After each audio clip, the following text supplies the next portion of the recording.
Okay, so welcome everybody, and from a lovely sunny evening still here in Blackpool, and welcome to you all from most of you, as I see, coming in from the UK, but we have one person from France, so special welcome to you, and from South Africa, and somebody from the Saudi Arabia. So welcome to all of you from those various places, and obviously also in the UK. My title for tonight, I made a slight adjustment to after talking to Andrew earlier on in the year and setting this up. So it's still from group dynamics to effective team membership, but I've added on a particular focus that I want to spend some time on this evening about managing, and I started with productive norms and decided that I'm also going to spend some time talking about unproductive norms as well. Those sorts of behaviors that actually get seriously in the way of effective team performance. And this is a theme that I've been exploring for some time on these various courses, most recently in November last year, when I did run a session, not in November 2021, but November 2020, on maximizing team performance through awareness of group dynamics. And I included in that particular quote, and I just want to pick up on some of the themes from that, these four issues that are about an increased understanding of the theories underlying group dynamic behavior and the impact that they have on team performance. And the key words obviously have been highlighted in these definitions. So we're talking about a capacity to be open in terms of our own reaction to things, but also receptive to others, and to tolerate the differences between ourselves and other people within group settings. And that leads quite naturally towards the capacity for collaboration, which of course is an absolutely essential ingredient of effective team performance. And a recognition that when things are working well and potentially have the potential, to go off for whatever reason, because things deteriorate because of the circumstances changing and so on, but having that capacity to be constantly vigilant and have that diagnostic awareness of things potentially going wrong. And I think that this is probably one of the sub-themes of much of what I'm going to be talking about tonight, is having the capacity to initiate interventions possibly assertively when things are not going in the way in which they need successfully to go. So essentially what I'm going to be pursuing a little bit tonight is a little bit of revisiting some of the themes that I've already explored in earlier webinars for the benefit of those people who haven't been there, and to remind us of some of the underlying principles behind the way in which groups function, but then to begin to focus on the nature and extent of the responsibilities for managing things when they're not working out quite as well as we want them to. So I would like to set a sort of ongoing task for the duration of the session, and for you to invite you to use the chat area that is available to all of you, and to identify and post to the chat group the norms that you see beginning to emerge in this particular group this evening. So this is about encouraging you to sort of exercise some diagnostic awareness. So if you're conscious of the fact that among the group norms is that, for example, among the things that strike me quite immediately is that there was a response to my initial my initial introduction this evening at the beginning of the chat, and that led to a number of other people contributing their origins in a very, very similar sort of way. So that became, to a certain extent, a norm for some of the members of the group that are present here this evening. Okay, so that's an ongoing task for you, and we'll be revisiting it at various times during the course of the evening to see what sort of things are emerging from your thinking as we progress through the various issues that I want to address. So let's think about what we know about groups and how they are seen of as being potentially powerful environments for us to function in.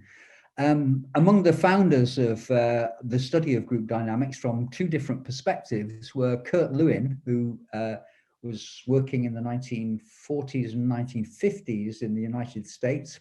He was a social psychologist with a considerable interest in the way in which groups function and people's participation in behavior that was predominantly group oriented. And among the things that led him to the creation of what became the national training laboratories in the United States was curiosity about what led to the popularity and support gained by the Nazi Party during the 1930s and 1940s during the Second World War, particularly the sorts of behaviors that led to the slaughter of literally millions of people in the concentration camps. He was really intrigued by what he perceived of as being ordinary, normal people, in quotes, who could actually buy into Hitler's ideology and subscribe to the appalling behavior that took place during that time. So his experimental work that went on from 1945 onwards was a serious attempt to determine what it was that influenced group behavior in these various sorts of settings, obviously under experimental circumstances, as he described it. He was aware of the work that had already gone on, particularly in the United States, again, in the 1930s, looking at the way organizations functioned and the sorts of observations that were made of real life.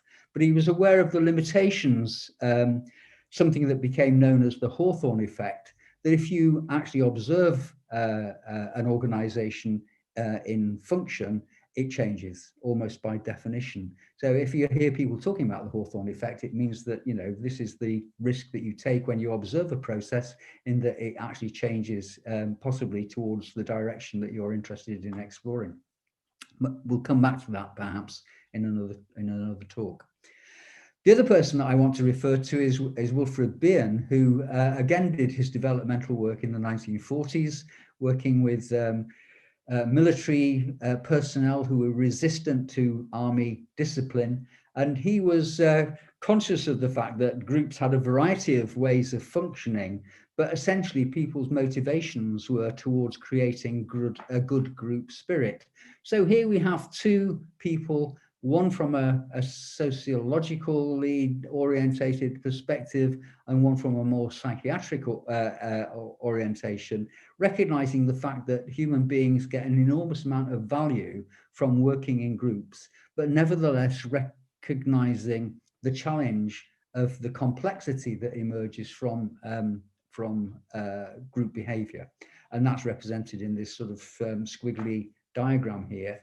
And for those of you who have listened into my talks on group dynamics before, will recognize that what we're left with is a complexity that's exponential in terms of its growth, that every time you add one more person to the size of a group, it gets sort of considerably more complicated. So within a group of 10 people, for example, you have a significant potentially towards millions of potential interactions among those people.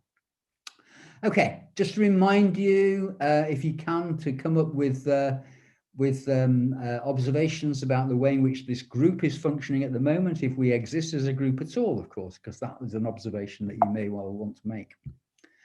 Okay, so we have a definition from the work of Festinger, and this writer, I'll give you a few seconds or so to have a quick read at this particular definition.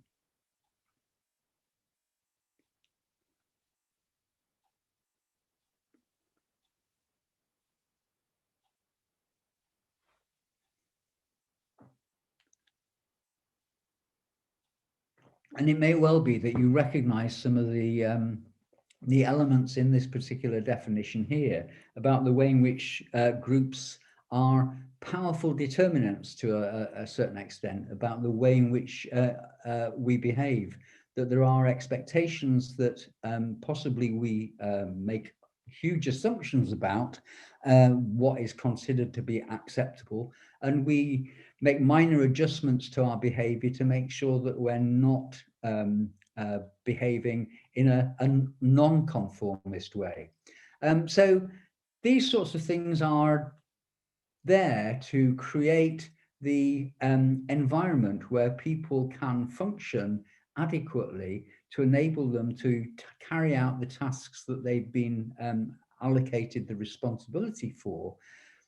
But what I think we need to focus on, particularly in the sort of context that I know this audience is engaged in, is the capacity to be effective in those group performances rather than just random as a consequence of people being thrown together and carrying out particular sorts of tasks. So it's all down to what a group considers to be normal, and hence the notion of norm as being a determinant of what is normal type behavior. The sort of thing that emerges almost spontaneously from a group of people coming together for the first time and beginning to organize themselves in such a way that allows them to function. Okay, so where does this all come from? We might want to ask ourselves. A further group dynamics researcher in the 1960s, a chap called Bruce Tuckman, came up with something that you may well be familiar with in terms of the structure and design of how groups begin to come together to achieve the tasks that they're set. And what he came up with, this notion of you begin by forming, by which we mean the group coming together and beginning to engage with one another, by storming, which is an interesting choice of words, really, that I think was there for poetic as much as any other effect, because it does seem to suggest that people would be arguing and shouting and behaving antisocially. But it is, in fact, a much more subtle process of claiming power and authority and responsibility for certain senses of direction. And the argument that Tuckman expressed at the time was that it was about people bidding for power, and it was very competitive with a lot of personal agendas on show. The third stage that Tuckman talked about was norming, and I'm going to come back to that in a moment for a closer look at the components of what he talked about, but because he thought that that was an essential ingredient to allow a group to perform. And obviously the performance of the group function was its primary purpose. He added sometime later the notion of adjourning or mourning, which was an expression really of the group coming to a natural conclusion and people going off to do their own thing in possibly other groups or other sorts of settings.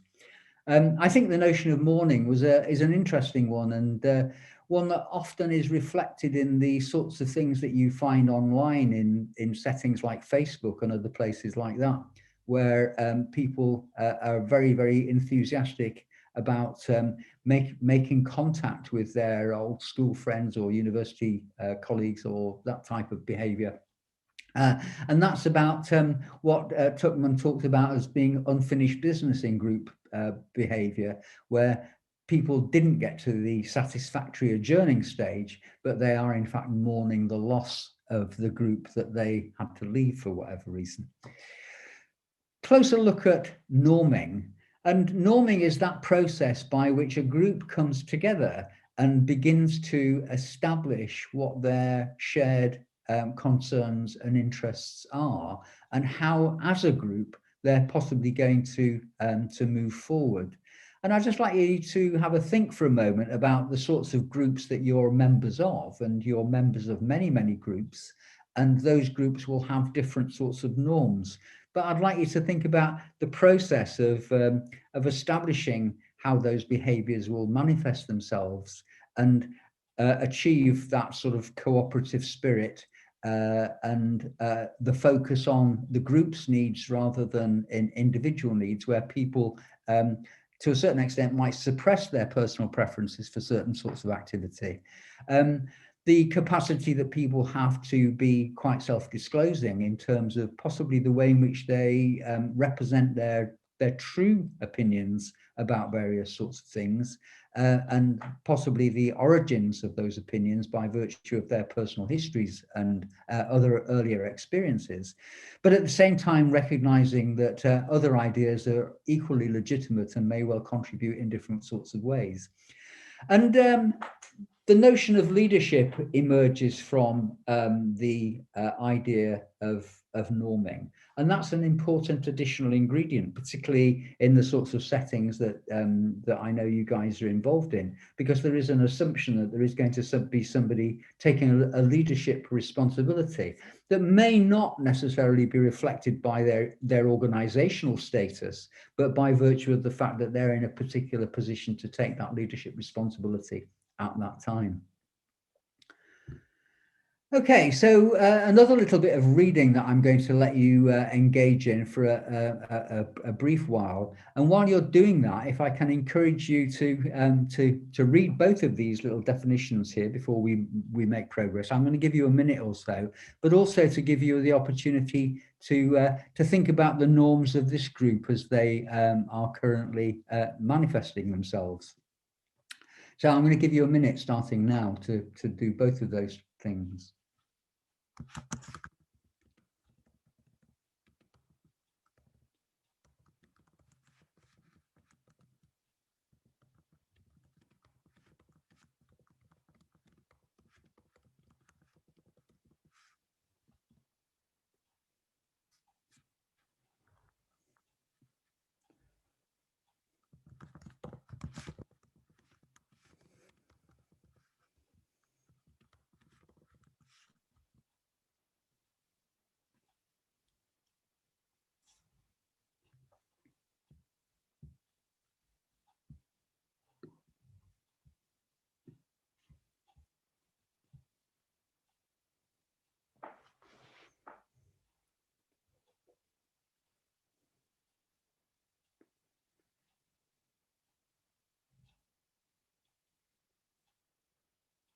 So, okay, let's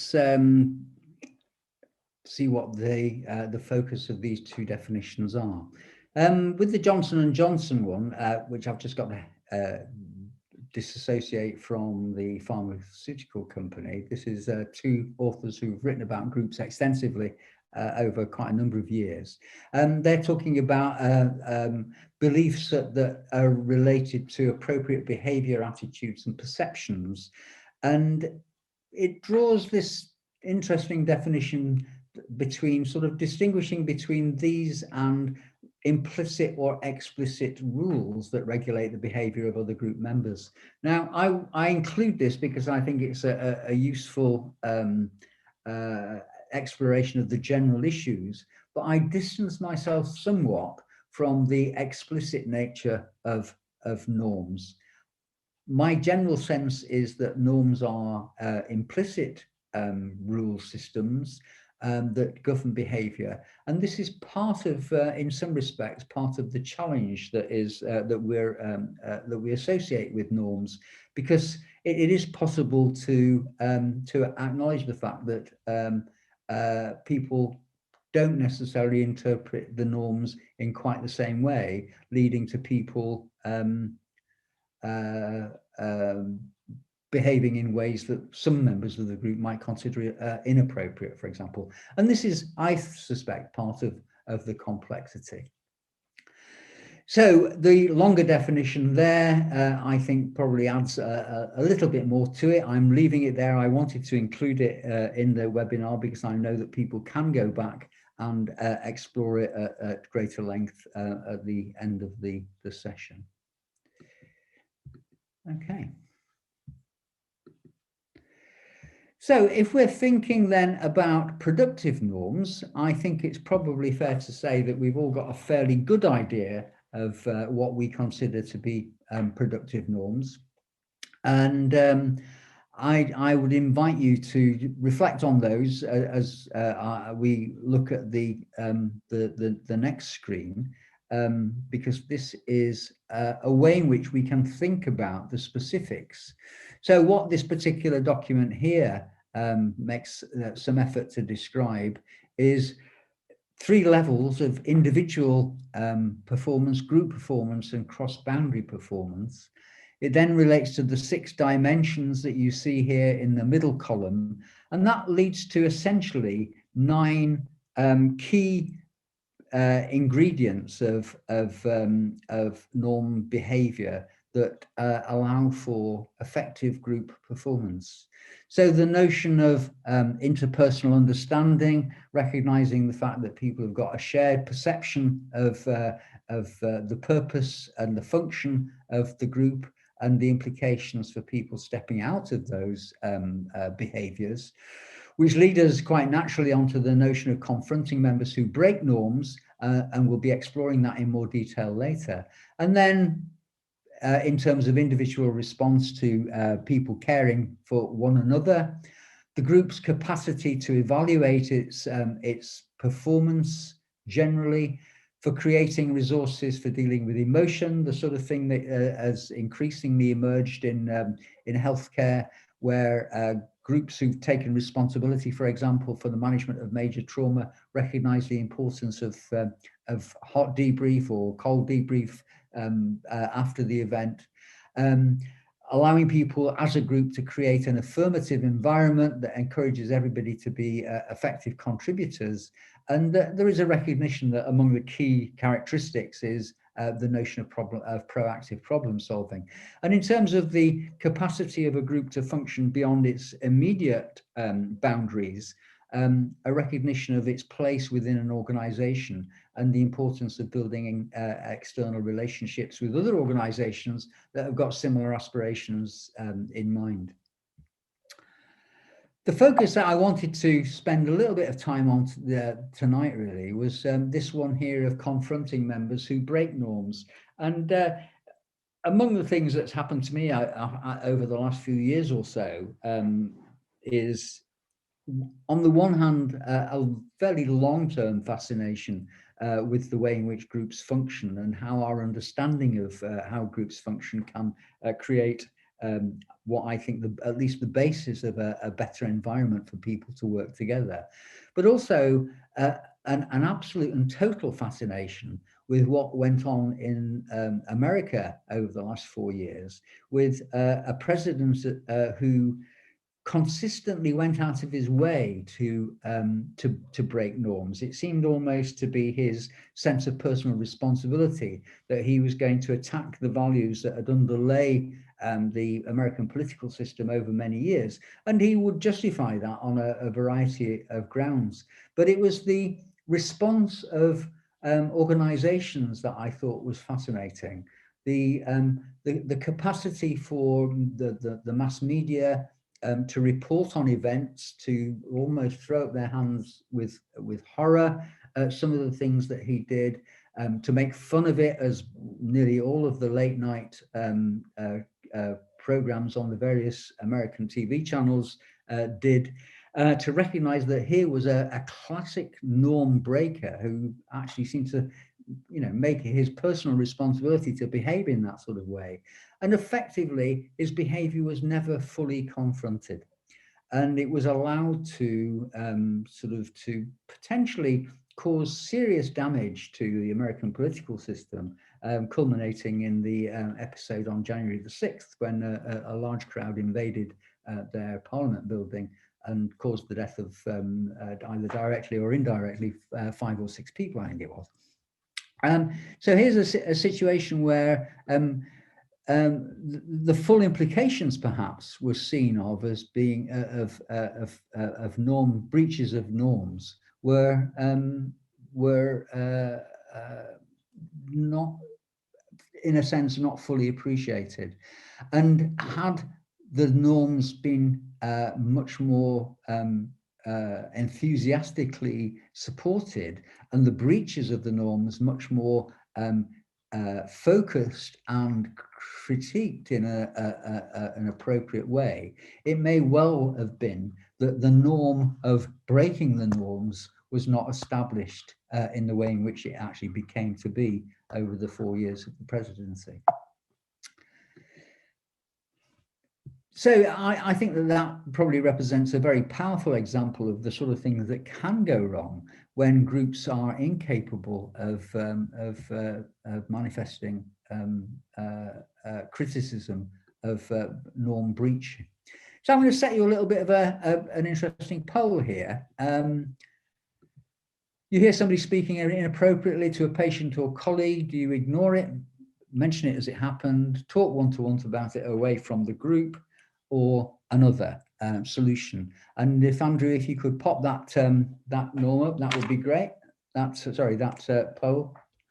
Thanks very much.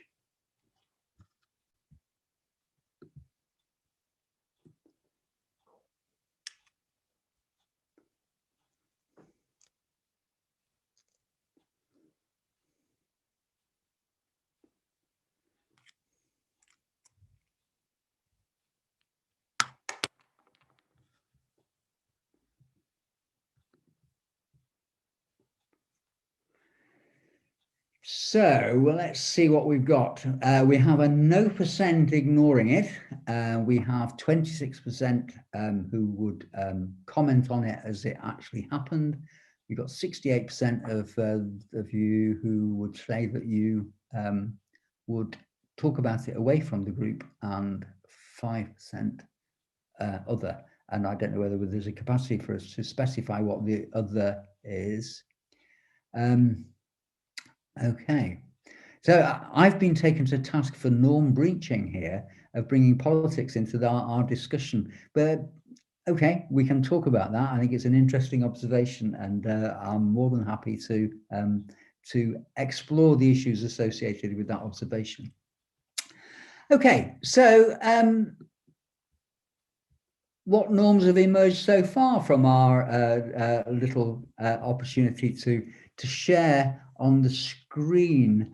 And somebody quite early on comments on the fact that the norms are determined largely through the fact that the communication is only through the chat box. And that is certainly a limiting factor, and it allows for the dominance of one person at present doing a lot of the talking. And that would arguably represent the norm of many of the webinars that you may have experienced in a variety of settings.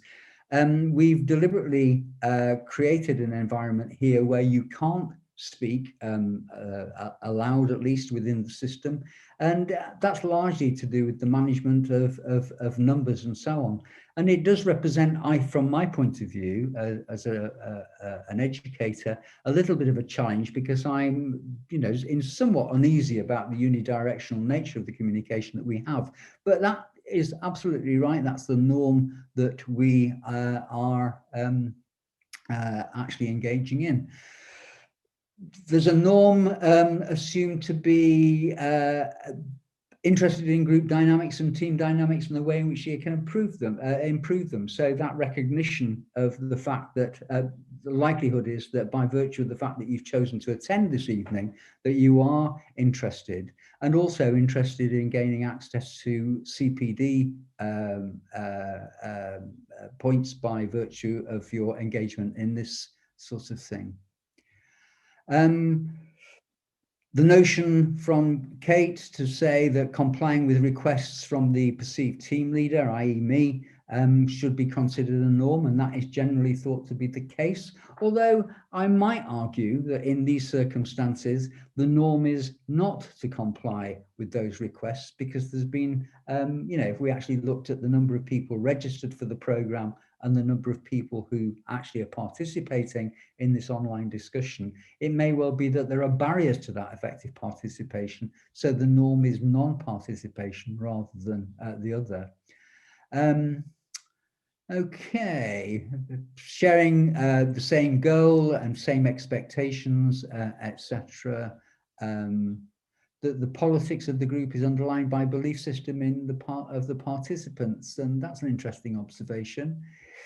Okay, so we've got a variety of things that have emerged from that discussion, and it may well be that some more emerge over the course of the next 20 minutes or so. So don't stop writing if they occur to you. Okay, so something that really I found fascinating in this particular definition here, that teamwork, underlying all of my thinking about the relationship between groups and teams has been that we've got two options, essentially. One is that we train people to function in teams. And for those of you who've been involved in my earlier webinars in this particular domain, will recognize that I've got some suspicions and reservations about the capacity of team training to be effective without an understanding of the group dynamics that underlie effective team performance. But I came across this definition a few weeks ago, that teamwork is not just about group process, it's a personal responsibility. And it struck me as being a very powerful response to the demands that we have when we're in a situation where we feel the need to confront people's ineffective behavior or performance. And I wondered whether that actually could inform the way in which we can respond to that. The question then is, how do we respond to that? And I think there is some interesting potential in exploring that in a little bit of detail. The response that the non-technical skills community over the last few years or so has come up with is an acronym PACE. And some of you may recognize the fact that I'm not entirely enthusiastic about acronyms, but I think this is a particularly helpful one in many respects, even though it's not necessarily particularly memorable. But let's think about what PACE is all about and what it allows the individual to do when faced with a situation that is somewhat challenging. P stands for probe, and this is the point at which you begin to be alert to some issues, and following probe, we have in fact alert. That's followed by challenge, and finally we're to the point of escalate. And that's the acronym, and let's just explore a little bit more detail what that actually means in practice, and then possibly invite you to think about the way in which that might impact on your own situation if you find yourself in an environment where, as in the little poll data, you are in a situation where something is said that is inappropriate and how you might deal with it.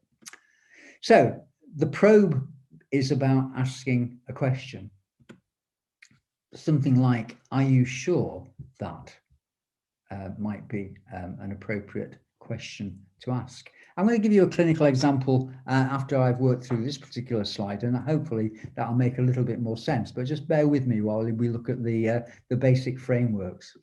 So in terms of alert is the point at which you're warning that you disagree with an interpretation or an event or something of that nature.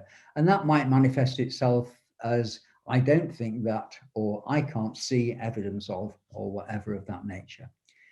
We come to challenge, and challenge is about giving evidence and inviting reassessment. So this is the point at which you sort of actually point up that the consequences of actions that have been taken are not necessarily having the desired outcome.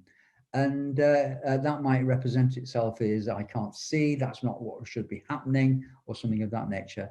And finally, we reach to the point of escalation, where the conversation is obviously quite direct at this point, stating the consequences of the error. And if you don't do X, Y, or Z, you're going to have to refer it on to a higher authority to make a decision. So we've got the opportunity in the first instance, right at the very bottom of this hierarchy. This acronym is providing you with a structure of your interventions that might be capable of actually drawing attention to the problem without it being immediately, for example, escalated, because that would be inappropriate. It wouldn't be a group response to the situation. So to give you an example from clinical practice, let's see whether we can make this a little bit more sensible by having a look at this slide. So we've got somebody conducting an intubation in an infant or a child, and you're not sure that the ET tube is correctly placed. So your prompt is, are you sure that the ET tube is in the trachea? Can you see the chest rising? So that's an invitation to have another look, to revisit possibly some of the basic tests of a successful intervention. In this case, the fact that the child is being oxygenated.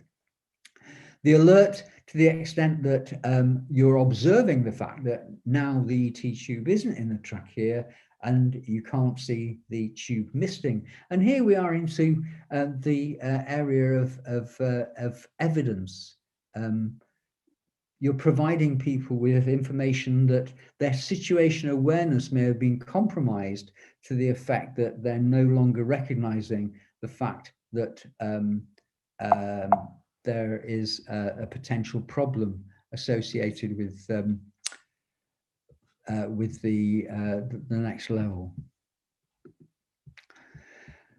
So we're then into the point where no response to the first observation, no response to the second observation. So you're into the point at which you're challenging the fact that here is the evidence from your point of view. I don't think the E-tube is in the trachea, the chest isn't rising, saturations are falling, we should take the tube out and bag again with a face mask. And that is quite a sort of powerful intervention to alert the person. They can't pretend that they're not aware of what the issues are if they hear the nature of that challenge. And finally, we're at the level of escalating. If you don't take the tube out and start ventilating effectively, the child is going to be hypoxic. I'm going to call for a more senior person to come and address it. And I think the assumption behind the designers of PACE is that they're not expecting very frequently to get to the very highest level in this hierarchy. They are making the assumption that it will be enough for people to be alerted to the fact that there is a problem. Now, I just want you to reflect for a moment on the times that you've been in a situation where you have observed things that are going wrong, and to think about how far you've gone up a structured series of interventions like PACE, and whether in fact it would have been a useful thing to have done. My guess is that it's less than we would want it to be. My guess is that when things are going wrong in groups, we have an amazing capacity to censor our perspectives, to be resistant to the idea of challenging the apparent authority, perhaps, of somebody who may be more senior or apparently more experienced, or who, for whatever reason, by virtue of their personality or style or whatever, recognizes the fact that they are in charge of that particular setting, and that they are allowed to continue, perhaps, until the point at which you do have to go very high up that hierarchy, instead of just sort of progressively going up when your thoughts are ignored. And I genuinely would be interested in your perspective on this, whether you think that there are occasions when you have not made an intervention, when an intervention would have been useful. And I certainly can think of a whole series of different circumstances. Obviously, they're not life-threatening in the same way that the situations that you guys are involved in are, but nevertheless have considerable significance, that you censor yourself because of the need to continue to maintain apparent, fairly safe and non-threatening interactions with colleagues. Okay, so that sort of leaves us with a situation in terms of what are the responsibilities of the members of a group if they're going to be effective participants. And this quotation from Rioch in the 1970s, based on the work of Bien, has, I think, very interesting characteristic behaviors that I suspect we'd all be very, very enthusiastic about being able to claim for ourselves. That an effective group has members who are in touch with reality, by which they are aware of the implications of failures of people to manage in a variety of situations. So we want people to be task specific, to share leadership in service of the task, to be critical, to be reflective, and so on and so on and so on. All of those sorts of behaviors down there. And I suppose the question that I would possibly leave you with this evening is to have a close look at that and a close reflection really on your own experiences, and invite you to think about how many times you've possibly not met the aspirations that Rioch identifies here in this list, and led you to a situation where you weren't able to intervene at an appropriate time to enable that to happen. And I generally would be interested in hearing from you about that particular situation.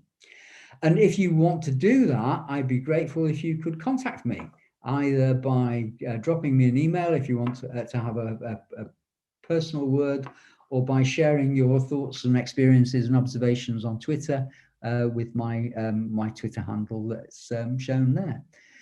So with that, I'm bringing this to a conclusion, really. I think the focus of my particular attention during the course of this evening was to think particularly about our individual responsibility that we have to the group as a whole, and how we can best manifest that, and what are the sorts of behaviours that we need to be able to demonstrate, either through a structured approach like the one that PACE offers us, or by meeting all of the aspirations in that list that is produced by Rioch.